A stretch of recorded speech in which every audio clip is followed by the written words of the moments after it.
Hello students, मैं पीयूष राजपूत और आपका अपना चैनल पीयूष कोचिंग क्लासेस। तो बच्चों, आज हम पढ़ने जा रहे हैं अपना थर्ड एप्लीकेशंस डायमेंशंस का, कि किस तरह से हम एक फिजिकल क्वांटिटी को एक सिस्टम से दूसरे सिस्टम में क्या करते हैं, कन्वर्ट करते हैं। तो बच्चों, ये जो बेस्ड होता है किस पर है?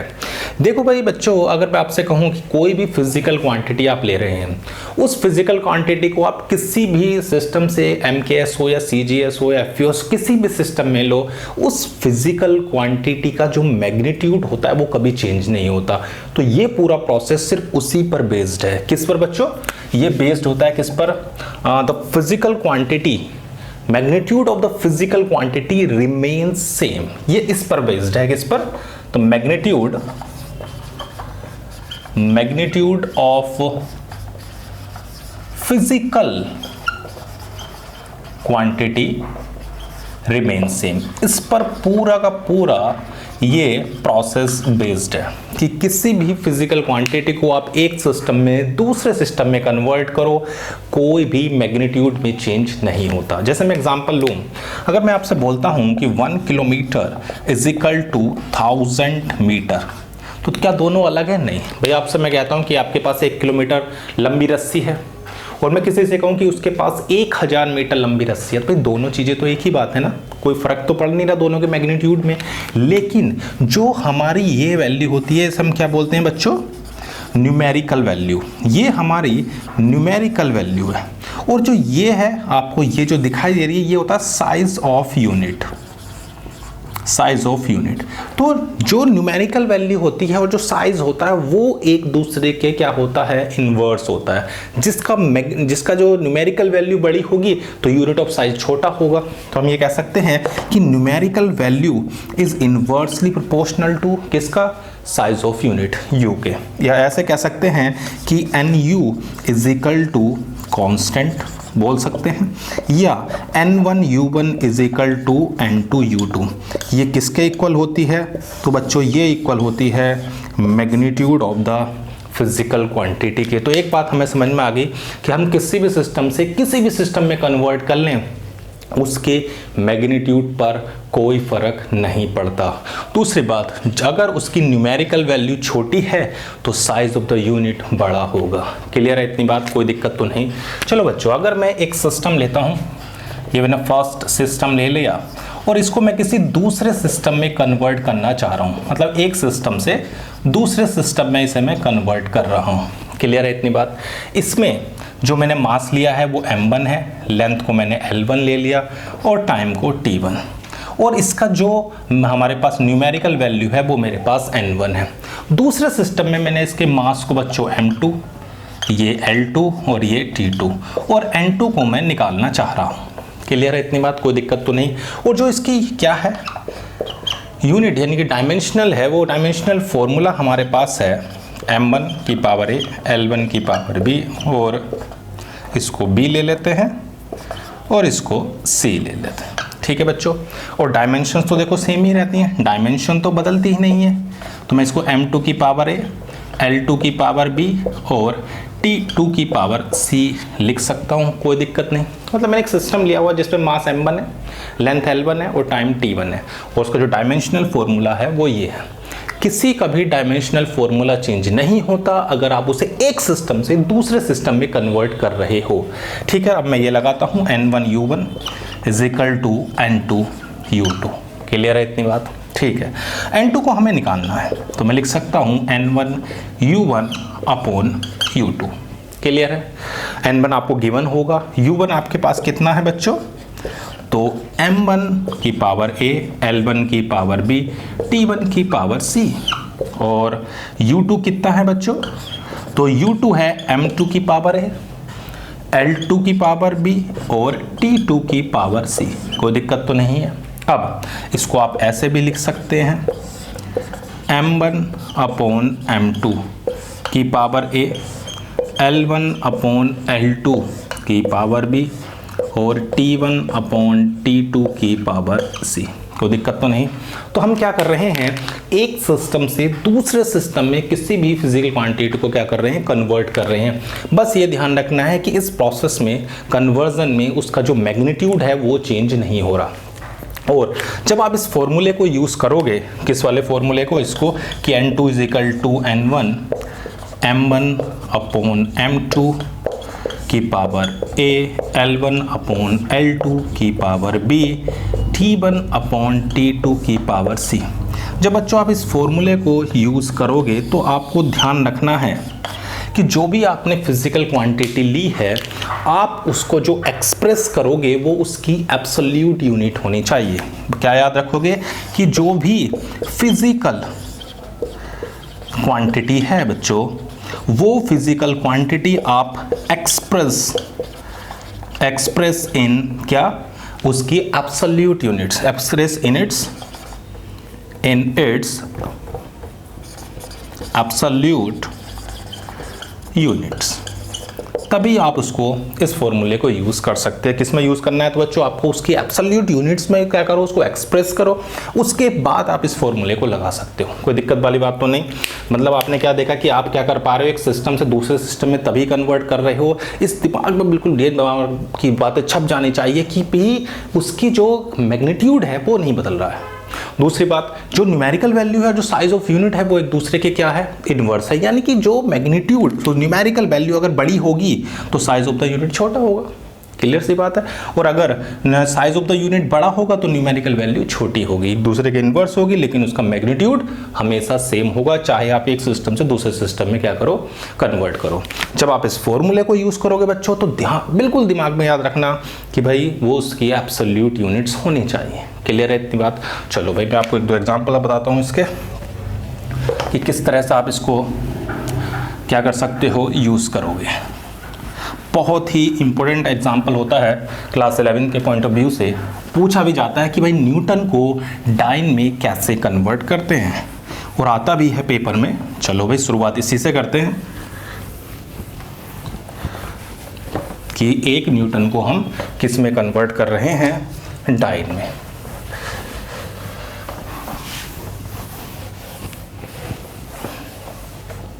चलो बच्चों, फर्स्ट हमारे पास है, हम 1 न्यूटन को किस में ले जा रहे हैं, डाइन में। जो बच्चों न्यूटन होती है वो क्या है, तो न्यूटन हमारी जो यूनिट है वो किस में होती है, एमकेएस सिस्टम में। ये जो है एब्सोल्यूट यूनिट है किस में, एमकेएस सिस्टम। और बच्चों जो डाइन होती है वो किसकी एब्सोल्यूट यूनिट है, तो बच्चों वो सीजीएस सिस्टम की है। क्लियर है इतनी बात। तो सबसे पहला काम हमारा क्या होना चाहिए, यानी न्यूटन यानी कि फोर्स, तो सबसे पहले आप फोर्स की डायमेंशन लिखो, सबसे पहला काम। तो देखो फोर्स की डायमेंशन की बात करें तो क्या होता है, mlt-2, ये होती है mlt-2। उसके बाद अपना वही फॉर्मूला, देखो इसमें n1 की वैल्यू कितनी है, तो n1 आपका 1 है, n2 आपको कैलकुलेट करना है, मास m1 कितना है बच्चों, तो 1 kg, और लेंथ कितनी रहेगी, तो लेंथ भैया इसकी मीटर में, एमकेएस है, एमकेएस सिस्टम यानी कि इसमें मीटर किलोग्राम सेकंड, तो मीटर रहेगी, और जो टाइम रहेगा बच्चों वो 1 सेकंड होगा। इसके अंदर जो बच्चों m2 होगा वो आपका ग्राम में होगा, किस में होगा, ग्राम में। जो लेंथ होगी बच्चों वो आपकी सेंटीमीटर में होगी, और टाइम आपका बच्चों सेकंड में ही होगा। क्लियर है। फॉर्मूले की ओर ध्यान से देखो, फॉर्मूला क्या था, n2 is equal to n1 m1 upon m2 की power a, l1 upon l2 की power b, t1 upon t2 की पावर c।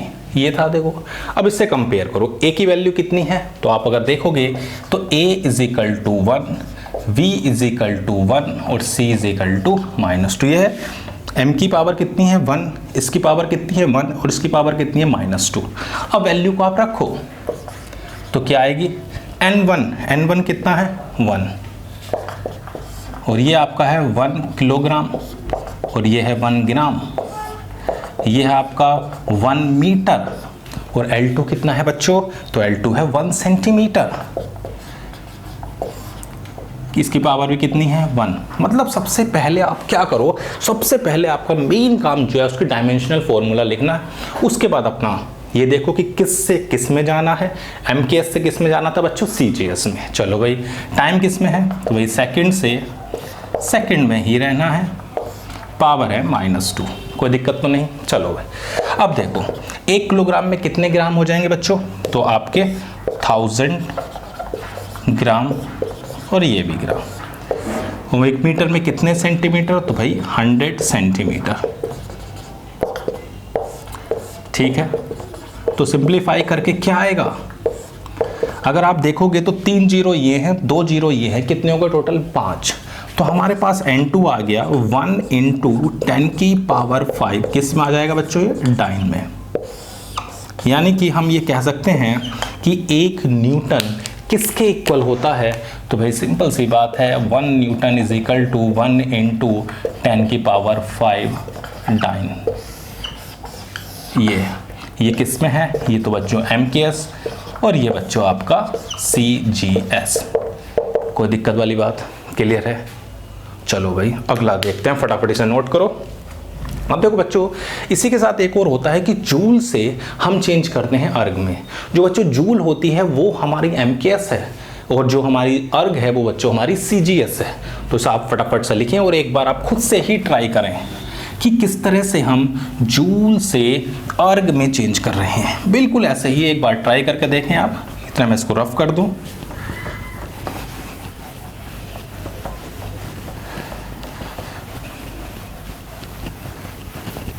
चलो भाई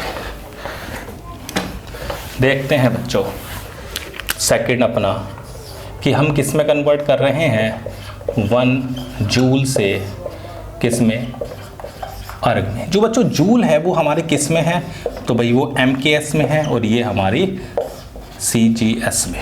पहला काम वही है। क्या काम है पहला काम, कि सबसे पहले उसकी डायमेंशंस को लिखना। तो जूल यानी कि एनर्जी, और एनर्जी की डायमेंशनल फॉर्मूला आपको पता है ml² T-2 ये होता है। ओके, N1 की वैल्यू कितनी है, तो 1 है। N2 की वैल्यू हमें निकालनी है, तो भाई कैसे लिख सकते हैं, N2 = मैं डायरेक्ट लिख रहा हूँ इस बार, तो N1 m1/m2 की पावर कितनी है, तो भाई 1 है। L1/L2 की पावर कितनी है बच्चों, तो 2 है। T1/T2 की पावर कितनी है, तो -2 है। क्लियर है इतनी बात। ओके, मास किस में है, किलोग्राम में, लेंथ किस में है, मीटर में, टाइम किस में है, सेकंड में। तो आप उसको लिखो, ये आपका हो जाएगा किस में, हमारा मास है 1 kg और ये 1 ग्राम, ये आपकी है 1 मीटर और ये आपकी 1 सेंटीमीटर और ये आपका 1 सेकंड और ये भी आपका 1 सेकंड। तो 1 किलोग्राम में कितने ग्राम है, आप आराम से लिख सकते हो 1000 ग्राम।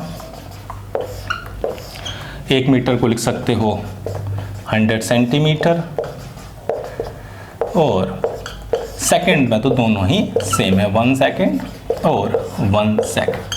अब देखो कितने जीरो हो गए, तो 3 जीरो यहाँ है और 2 स्क्वायर हो जाएगा तो 4 जीरो होगा, तो 4 और 3 7।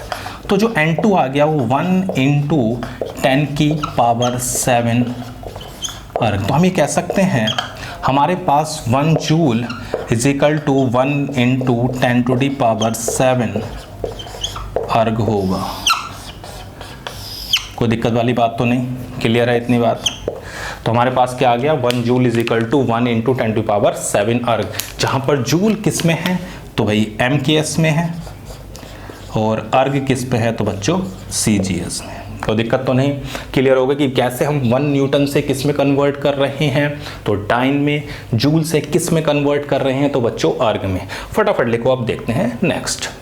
तो बच्चों क्वेश्चन नंबर 3 क्या कह रहा है, find the value of 60 joule पर minute on a system that has इतना। ठीक है भाई, जूल पर मिनट क्या होती है, ये पावर। देखो बच्चों अगर हम देखें तो हमें पावर कितनी दी हुई है, 60 जूल। अब देखो जूल हमारी है कैसे में, MKS में, और ये जो मिनट है ये तो नहीं है, तो हम इसे पहले किस में चेंज कर लें बच्चों, सेकंड में चेंज कर लेते हैं। ये क्या है, जूल पर मिनट है, तो मैं इसको ऐसे लिख सकता हूँ 60 जूल और डिवाइड बाय 60। तो ये बच्चों किस में हो जाएगी, सेकंड में हो जाएगी। तो 60 से 60 कैंसिल हो जाएगा, तो आपके पास 1 वॉट हो जाएगी। This is the SI unit. किस में है ये? एमकेएस में। क्लियर है इतनी बात? ओके। अब इसकी हम लिखते हैं डायमेंशन। क्या था फॉर्मूला? देखो हमारे पास जो पावर होती थी वो होती थी rate of work done, P is equal to W upon T, और W आपको पता है ml स्क्वायर टी माइनस 2 और टाइम t। तो इसकी जो डायमेंशन आ जाएगी बच्चों वो ml स्क्वायर टी माइनस 3 हो जाएगी। हाँ या ना? ठीक है भाई। अब देखो हमें क्या क्या चीज़ें किस सिस्टम से किस सिस्टम में जाना है, पहले उसे ध्यान से देखते हैं। M1 आपको पता है कितना है? 1 kg। M2 आपको L2 आपको L1 आपको पता है कितना? 1 मीटर, और टाइम आपको पता है 1 सेकेंड। जाना किस में है? जाना है 100 ग्राम में, यानी कि जो मास है वो बच्चों आपका 100 ग्राम में है। आपकी जो लेंथ है वो 100 सेंटीमीटर है, और जो टाइम है वो बच्चों 1 मिनट है। क्लियर है इतनी बात? चलो भाई अब लिखते हैं अपना N2 is equal to N1 M1 upon M2 की power A, L1 upon L2 की power B, T1 upon T2 की पावर C। क्लियर है? अब देखो बच्चों A कितना है आपको नजर आ रहा है, A की वैल्यू 1 है, पावर कितनी है M की? 1। L की कितनी है? तो 2। C कितना है बच्चों? तो -3। पुट कर दो फटाफट। तो N1 कितना है बच्चों? तो 1। मास 1 किलोग्राम, और कितना है? 100 ग्राम की पावर 1। लेंथ 1 मीटर, 100 सेंटीमीटर, कोई दिक्कत तो नहीं। और टाइम देखो 1 सेकेंड और 1 मिनट। पावर कितनी है? -3, कोई दिक्कत तो नहीं। चलो भाई अब देखो 1 किलोग्राम में कितने ग्राम होते हैं आपको पता है? 1000, और नीचे है 100। क्लियर है? 1 मीटर में कितने सेंटीमीटर आपको पता है? 100 सेंटीमीटर। ओके। और 1 मिनट में कितनी सेकंड हैं? तो बच्चों आपको पता है 60 सेकंड। तो देखो ये तो कैंसिल, इसके 2 जीरो कैंसिल, तो हमारा आ गया 1 इंटू 10। अब इसको आप उल्टा कर दो तो 60 की पावर कितनी हो जाएगी? 3। कोई दिक्कत तो नहीं। अब देखो 60 की पावर कितनी है बच्चों? तो 3 है। तो अगर मैं मल्टीप्लाई करता हूं तो कितना आएगा? तो देखो अब 6 इंटू 6 कितना होता है? 36, और 36 इंटू 6 कितना होता है? 216। तो ये आ जाएगा 10 इंटू 216, उसके आगे कितने जीरो? 3। क्लियर है? तो ये हमारा आ जाएगा 2.16 इंटू 10 की पावर 6 यूनिट्स। कोई दिक्कत तो नहीं। तो क्या करा हमने? सबसे पहले हमने क्या करा? उसको एक किस में एक्सप्रेस कर लिया? किसके अंदर? एक एब्सोल्यूट यूनिट में। हमारे पास ये जूल था, वो मिनट था, तो टाइम को पूरा एक जैसा बना लिया, सेकंड में लिख लिया। तो हमारे पास जो पावर आई वो 1 वॉट हो गई। फिर उसकी हमने डायमेंशंस लिखी। डायमेंशन लिखने के बाद देखा एक सिस्टम में किलोग्राम में है, मीटर में है, सेकंड में, जिसमें कन्वर्ट करना है बच्चों वो 100 ग्राम, 100 सेंटीमीटर और 1 मिनट है। फिर सिंपल अपना फॉर्मूला, कोई दिक्कत तो नहीं। चलो तो फटाफट लिखो। अब देखते हैं बच्चों फोर्थ क्वेश्चन क्या कहता है। फोर्थ क्वेश्चन को आप ध्यान से देखो, एक बार आप ट्राई करो वीडियो को पॉज करके। कह रहा है कि find the value of 100 joule of energy on a system whose fundamental units are this. कोई दिक्कत तो नहीं। चलो भाई फटाफट इसको लिखो। आप इसको देखते हैं कि बच्चों ये कैसे होता है, एक बार आप ट्राई कर रहे हैं। चलो भाई सबसे पहला काम तो आपके पास यही है कि आप उसकी डायमेंशंस को लिखें। डायमेंशंस लिखने के बाद आगे बढ़ें। तो बच्चों देखो एनर्जी के डायमेंशंस आपको पता है कितनी होती है, तो ml square T minus 2, it's the dimensional formula of energy. अब हमारे पास जो दी हुई है वो एनर्जी कितनी है बच्चों? तो भाई हमें वो 100 जूल दे रखी है, और आपको पता है जूल किस में होता है? It's MKS। क्लियर है? तो N1 की वैल्यू 100 है। मास किस में है बच्चों? तो आपको पता है 1 kg। लेंथ आपको पता है मीटर, और टाइम भी आपको पता है 1 सेकेंड। किस में कन्वर्ट करना है उस पर नज़र डालो। M2 कितना है? It's 100 gram.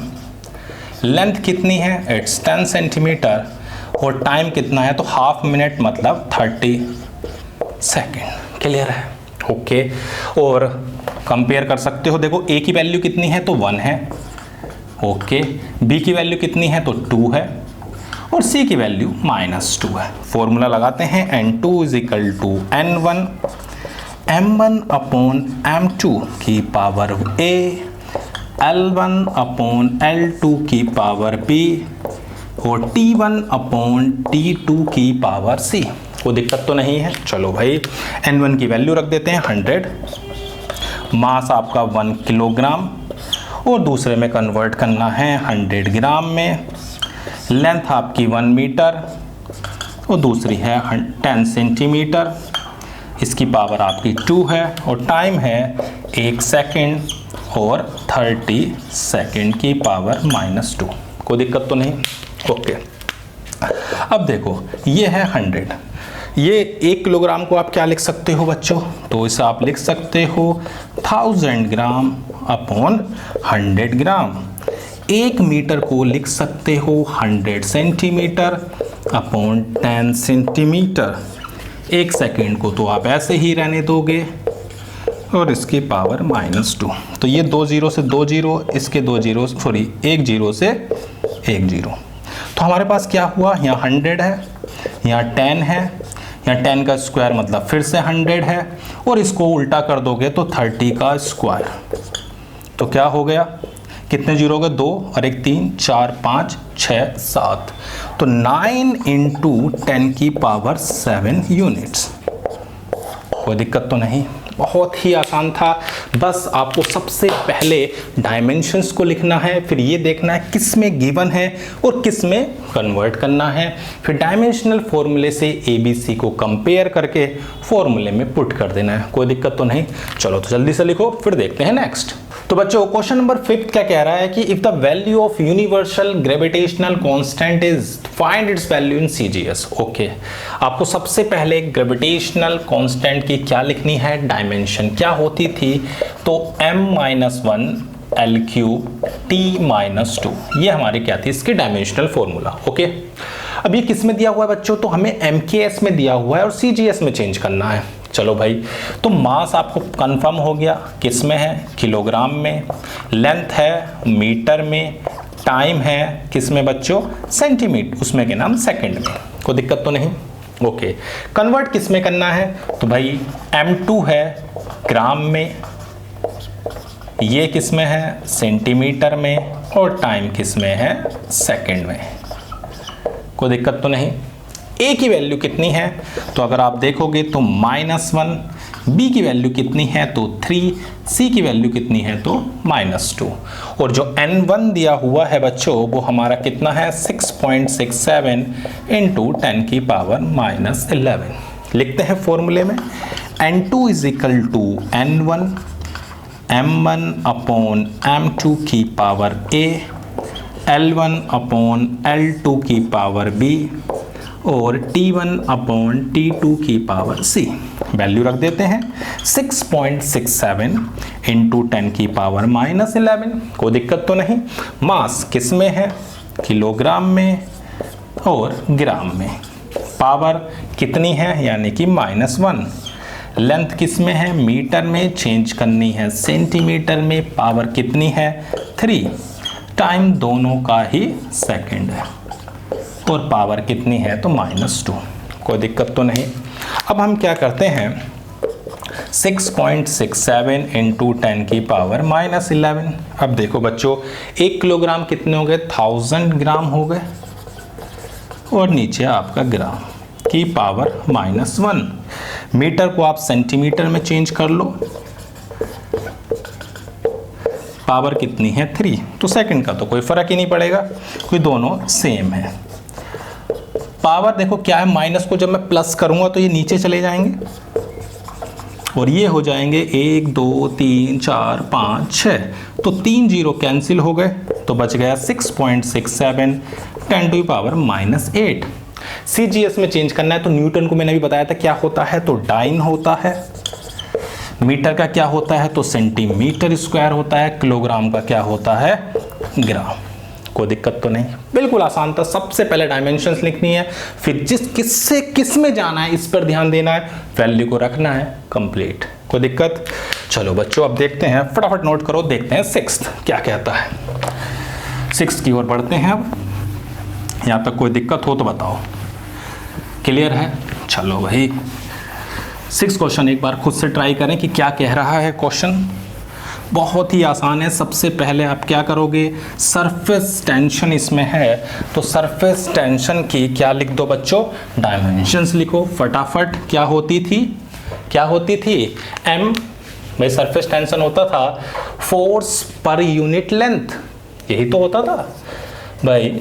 सरफेस टेंशन आपका होता था फोर्स पर यूनिट लेंथ, और फोर्स की आपको पता है ml T-2/L, तो ये आ जाएगी m1L0 T-2। कोई दिक्कत? ओके, किस में दिए हुए हैं तो CGS में। किस में जाना है, MKS में। हमें CGS से MKS में जाना है। तो मास किस में होता है, ग्राम में, लेंथ सेंटीमीटर में, टाइम किस में, सेकंड में, मास किलोग्राम में, लेंथ मीटर में, टाइम सेकंड में। कोई दिक्कत? N1 कितना दिया हुआ है तो बच्चों N1 दिया हुआ है 72। A की वैल्यू निकालते हैं कितनी है, पावर कंपेयर कर लो। A आपका है 1, B आपका है 0 और C आपका है -2। क्लियर है इतनी बात? चलो भाई वैल्यू रख देते हैं फॉर्मूले में। तो N2 is equal to N1 m1/m2 की पावर A, L1/L2 की पावर B, T1/T2 की पावर C। सारे क्वेश्चन एक जैसे ही हैं। तो बच्चों आप बहुत मजे में कर पा रहे होंगे। ये कितना है 72, किस में है m1, ग्राम में, किस में जाना है, किलोग्राम में। चलो भाई किलोग्राम में, लेंथ है सेंटीमीटर में और जाना है मीटर में, लेकिन फर्क नहीं पड़ेगा क्योंकि पावर बच्चों 0 है। कोई दिक्कत तो नहीं। चलो भाई और कितना हो जाएगा आपका, यहाँ पर आ जाएगा 72 इंटू 1 ग्राम अपॉन 1000 ग्राम। ये तो ख़त्म ही हो जाएगा क्योंकि आपकी पावर कितनी है, 0 है। कोई दिक्कत तो नहीं है। देखो भाई 3 आप से डिवाइड करोगे तो 0.072, ये हमारा क्या आ गया N2। कोई दिक्कत तो नहीं। तो हम ये कह सकते हैं कि 72 dyne per centimetre is equal to 0.072 newton per metre. कोई दिक्कत? क्लियर है यहाँ तक? बहुत आसानी से आपने कर लिया। अब देखो बच्चों कभी कभी क्या होता है कि कुछ ऐसी वैल्यू होती हैं जो आप आसानी से कर सकते हो डायमेंशंस में, तो फिर भी बहुत बड़ा हमें क्या करना पड़ा है, यूज़ करना पड़ रहा है। जैसे एग्जांपल और मैं बताता हूँ, लिख लिया इसको, जल्दी से लिखो। अब देखो बच्चों आपसे मैं कहूँ G जो है 9.8 मीटर पर सेकंड स्क्वायर, ये आपका होता है और आपको इसे चेंज करना है किसी ऐसी उसमें जो काफ़ी बड़ी है। तो आप डायरेक्ट भी कर सकते हो, ज़रूरी नहीं है कि डायमेंशंस का ही यूज़ करना है, ठीक है ना। जैसे हमारे पास एक दिया हुआ है कि G की वैल्यू है 9.8 मीटर पर सेकंड स्क्वायर और आपको कन्वर्ट करना है किलोमीटर पर आवर स्क्वायर में। क्लियर है? चलो भाई सबसे पहले G की डायमेंशंस लिख देते हैं। तो ये होती है LT-2, LT-2 acceleration due to gravity, और N1 कितना दिया हुआ है तो 9.8।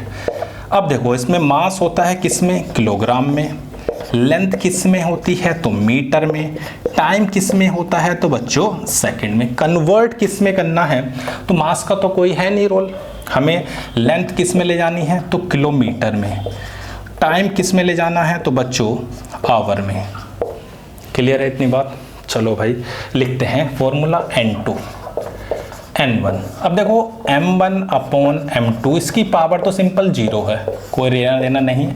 l1 अपॉन l2 की पावर 1 है और t1 अपॉन t2 की पावर -2 है, कोई दिक्कत तो नहीं। चलो भाई ये तो 0 है, इसका तो रोल खत्म हो गया। लेंथ किस में, मीटर से किलोमीटर, मीटर से किलोमीटर, और टाइम जो है वो सेकंड से किस में है, आवर में। कोई दिक्कत यहां तक, मजे में। चलो भाई 9.8 इंटू हमारे पास कितना है 1000 मीटर, टाइम आपको पता है एक आवर में 3600 सेकेंड। अब इसको आप ऊपर भेज दो तो 9.8 ये हो जाएगा 1000 और ये हो जाएगा 3600 तो ये 3 जीरो कैंसिल हो जाएंगे, तो आपका जो आएगा वो हो जाएगा 9.8 360 इंटू 36, ये आपका n2 आ जाएगा। क्लियर है इतनी बात। अब से चाहते तो डायरेक्ट भी कर सकते थे कि मीटर को किलोमीटर में, सेकंड को आवर में, तो थोड़ा छोटा हो जाता, कोई दिक्कत तो नहीं। तो बच्चों हमने इस क्लास में देखा कि किस तरह से हम किसी भी फिजिकल क्वांटिटी को एक सिस्टम से दूसरे सिस्टम में लेके जा रहे हैं, और उसके अंदर जो मैग्नीट्यूड था वो कभी चेंज नहीं हो रहा उस फिजिकल क्वांटिटी का। इस पे ये पूरा का पूरा जो हमने पढ़ा है उसी पर बेस्ड है। दूसरी बात मैंने बताई थी, जो न्यूमेरिकल वैल्यू है और जो साइज ऑफ यूनिट है वो एक दूसरे का क्या है, रेसिप्रोकल है। क्लियर है इतनी बात। फिर बच्चों हमने कुछ एग्जाम्पल किए। तो आज की क्लास में सिर्फ इतना ही। Thank you.